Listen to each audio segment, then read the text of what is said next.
कोन्निचिवा मिन्ना, मैं हूँ Desi otaku and welcome back to my brand new video. वैसे तो तुम्हें थंबनेल से पता चल ही गया होगा, बट फिर भी ये वीडियो होने वाली है मेरी जुंजी ईतो कलेक्शन का एपिसोड 5 और इसमें मैं जुंजी ईतो की वन थॉट मांगा को कवर करने वाला हूँ जिसका नाम है the enigma of the Amigara fault. And अगर तुमने पहले के एपिसोड्स नहीं देखे तो आई बटन पे प्लेलिस्ट का लिंक है, चेकआउट जरूर करना। वो वीडियोस भी काफ़ी अच्छे हैं। And yes, let's start this amazing video without any further ado.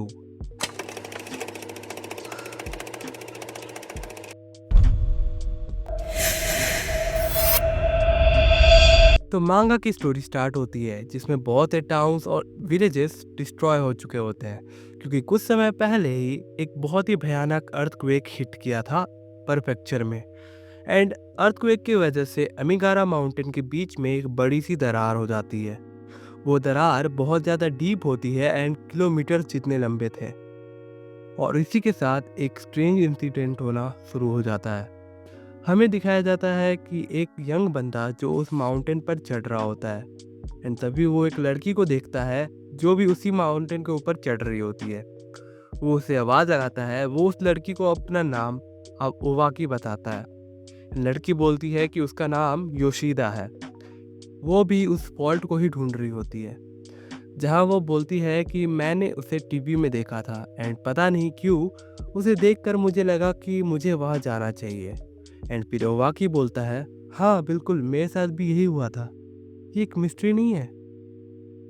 And फिर वो लोग कुछ आवाज़ें सुनते हैं एंड जल्दी से उसकी तरफ को हो जाते हैं जहां वो देखकर एकदम शॉक हो जाते हैं। फिर हमें दिखाया जाता है कि वहाँ बहुत से लोग होते हैं जो उसी फॉल्ट को देख रहे होते हैं। वो शॉक होते हैं क्योंकि वो फॉल्ट में होल्स थे और कोई नॉर्मल नहीं, ह्यूमन शेप के होल्स। वहाँ पर हजारों की संख्या में वो ह्यूमन शेप्ड होल थे जो उस अर्थक्वेक की वजह से एक्सपोज हो चुके थे। एंड वहीं पर कुछ यूनिवर्सिटी रिसर्चर्स होते हैं जो उन होल्स को स्टडी कर रहे होते हैं। वो उसके अंदर 30 मीटर का फाइबर रोप डालकर चेक कर रहे होते हैं कि आखिर ये कितना डीप है, लेकिन वो 30 मीटर का फाइबर रोप भी उसके एंड तक नहीं पहुंच पा रहा होता। ये कोई नेचुरल एक्टिविटी की वजह से नहीं हो सकता था, किसी ने तो इसे खोदा होगा ना जरूर। लेकिन ऐसे सेप डिग करना, वो भी इतने सॉलिड रॉक पे, ये होल्स बहुत पुराने थे। रिसर्चर्स का ऐसा कहना था, मगर उनके पास ऐसी टेक्नोलॉजी। एंड फिर अचानक से योशिदा नीचे जाने लगती है। जब ओवाकी उसे रोकने का ट्राई करता है एंड पूछता है तो वो बोलती है, मैं कुछ ढूंढ रही हूँ, मैंने उसे टीवी में देखा था। ओवाकी बोलता है, तुमने क्या देखा था टीवी में? तो योशिदा बोलती है, वो उन होस्ट में से ही एक है, मैंने उसे टीवी में देखा था, वो मेरी शेप का है। ओवाकी उसे बिलीव नहीं कर रहा होता, लेकिन वो बोलती है, मैं सीरियस हूँ, वो बिल्कुल मेरी ही शेप का है। जब ओवाकी उसका बिलीव नहीं कर रहा होता तो योशिदा उस पर चिल्लाने लगती है। एंड तभी वहाँ उन दोनों के बीच एक आदमी आ जाता है जो बोलता है, मुझे पता है क्योंकि मैंने भी सेम फील किया था, मैं भी यहाँ अपना होल ढूंढने आया हूँ, मेरा नाम नाकागाकी है। और सिर्फ मैं ही नहीं, यहाँ जितने भी लोग आए हैं ना, हैरानी की बात तो ये है सबका रीज़न एक ही है और मुझे तो अपना मिल भी गया है। ये देखो देखो मैं कितनी परफेक्टली इसमें फिट हो जाता हूँ। लेकिन मुझे लगता है तुम मुझे बिलीव नहीं कर रहे। चलो कोई बात नहीं, मैं तुम्हें ब्लेम नहीं करूँगा, मैं तुम्हें प्रूव करूँगा कि ये मेरा होल है, बस देखो मुझे।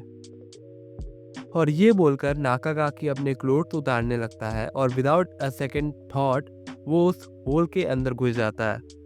इससे पहले ओवाकी उसको रोकता, नाकागाकी उस होल के अंदर चला जाता है जहां ओवाकी फिर शोर मचाकर रिसर्चर्स को बुलाता है, जहां वो रिसर्चर्स उसे ढूंढने की कोशिश कर रहे होते हैं, लेकिन वो कभी कहीं दिख नहीं रहा होता।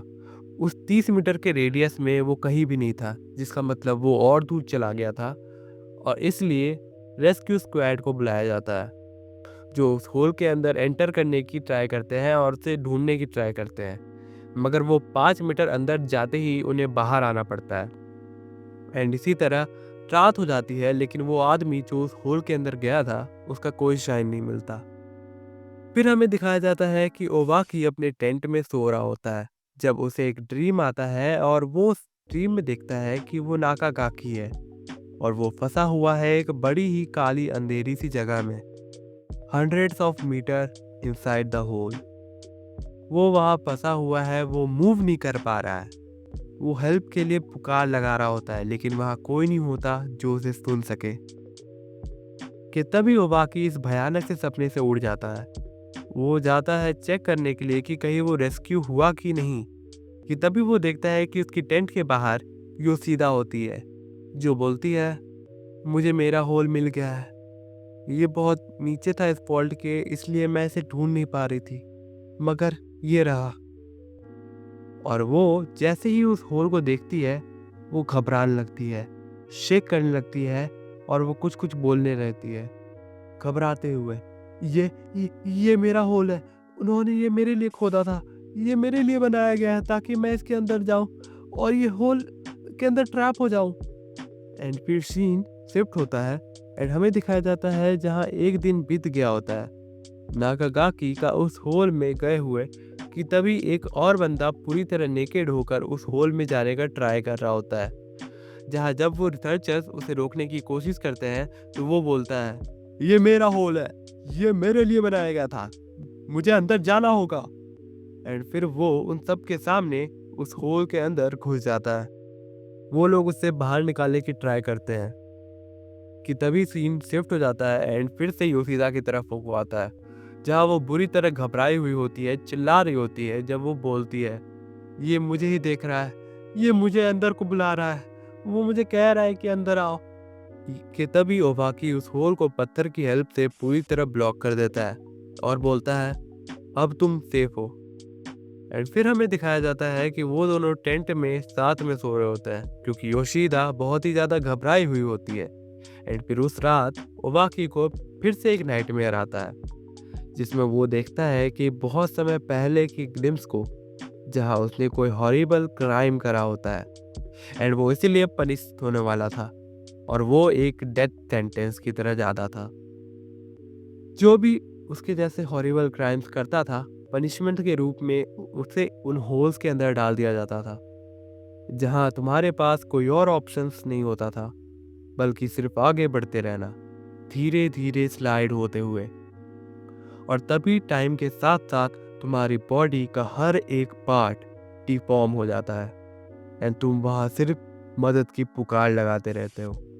कि तभी ओवाकी उस नाइटमेयर से उठ जाता है और वो देखता है कि योशिदा वहां पर नहीं होती। जहाँ फिर वो बाहर उसे ढूंढने जाता है, तो जहाँ वो उसके वाले होल की तरफ आता है, जहाँ वो देखता है कि उसने उस होल को ब्लॉक करा था, लेकिन वो अब कम्प्लीटली अनब्लॉक्ड है। वो समझ जाता है कि योशिदा उसी के अंदर कहीं है। वो उसको पुकार लगाकर ट्राई करता है उसका रिस्पॉन्स लेने का, लेकिन कोई भी रिप्लाई नहीं आता। जहाँ फिर वो शॉक में बैठ जाता है डिप्रेस होके, जब उसके हाथ से उसका टॉर्च गिर जाता है जमीन पर और वो एक होल की तरह कुछ चमकता है। और जब ओवाकी उसको देखता है, वो उसका होल होता है। और ओवाकी फिर बिना किसी थॉट के अपने कपड़े उतार कर उसके अंदर चला जाता है। और फिर सीन शिफ्ट होता है एंड हमें कुछ महीने बाद का दिखाया जाता है, जहां रिसर्चर्स एक उस फॉल्ट के दूसरे साइड को ढूंढ लेते हैं, लेकिन उसके होल ह्यूमन शेप्ड नहीं थे, बल्कि उनका शेप कुछ अजीब सा ही था। वो लोग सोच रहे होते हैं कि कहीं ये कनेक्टेड तो नहीं है पिछले वाले से। कि तभी एक बंदा उस होल के अंदर टॉर्च ऑन करके देखता है और वो जो देखता है वो बहुत ही ज़्यादा भयानक होता है। एंड यहीं पर जुंजीतो की इस मांगा की स्टोरी ख़त्म हो जाती है। तो कैसी लगी ये स्टोरी रिव्यू कमेंट्स में ज़रूर बताना। इन खूब सारे लाइक्स दो इस वीडियो को और सब्सक्राइब कर लो चैनल को। आई नो वीडियो काफ़ी लेट हो गया है, तो उसके लिए सॉरी, बट हाँ अब ट्राई करूँगा वीडियो जल्दी ही आए। एंड यस, बेल आइकन को दबाना मत भूलना, ताकि तुम अपकमिंग एपिसोड्स को मिस ना करो, जिसमें मैं और भी जुंजीतो की मांगास को कवर करूँगा इन फ्यूचर ज़रूर, एंड जो इससे भी ज़्यादा अमेजिंग होने वाली है। एंड अब मैं फिर मिलूँगा जल्द ही अपने न्यू वीडियो के साथ, जो और ज़्यादा अमेजिंग होगी। तब तक के लिए सायोनारा।